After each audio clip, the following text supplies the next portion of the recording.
Go ahead. Okay, hello everybody. Uh, Butch wanted me to do a video since he's doing the genealogy. Uh, anyway, I have some new glasses and I look kind of like an owl in it, and I promise I won't talk as long as I do to you guys, an hour and a half or 2 hours at times. Anyway, this is about my childhood at Turkey.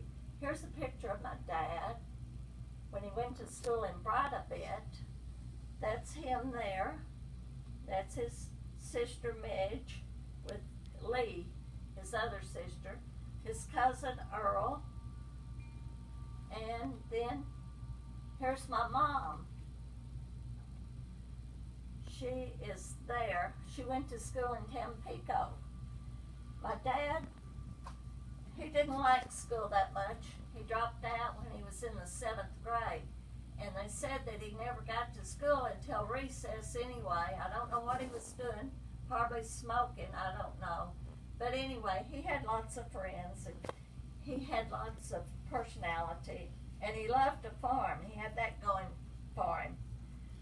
The earliest I can remember, I was born outside of Turkey, and I'm not sure where at, but I know it was outside of Turkey. Home of Bob Wells now. Here's some pictures of me when I was a baby. My earliest memories, I was about 3 years old, and this is Janet. She was born in Memphis, and me and my dad went to pick up her and my mom, and they put a pink receiving blanket on the windshield, on the sun visor. And we lived in a house that had 2 bedrooms and a kitchen and a living room. I slept with my dad in one bedroom, and Janet slept with my mom in the other when she was a baby.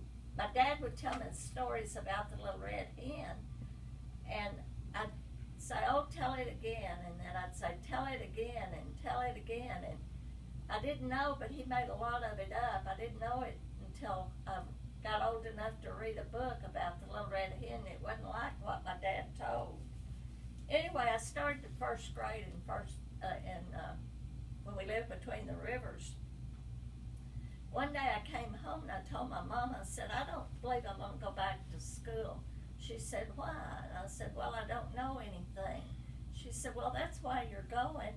Well, what it was, a boy had failed the 1st grade, and he sat in front of me, and he would turn around and he'd say, you're so dumb, you don't know anything.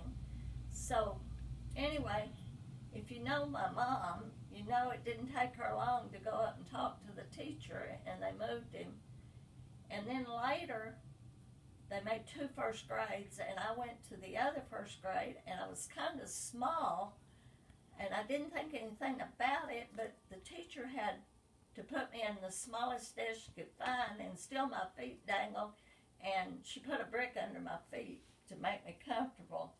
Well, between 1st and 2nd grade, my dad bought a country store from my uncle, Tobe, Rita's dad, and we moved in the store. We didn't have electricity or running water when we lived between the rivers. My dad had a bunch of cattle. He had, they were called Hereford cattle. They had white face, and they were kind of red. Their bodies were red. I guess they went with the red dirt up there pretty good. Anyway, we moved from the river, between the rivers,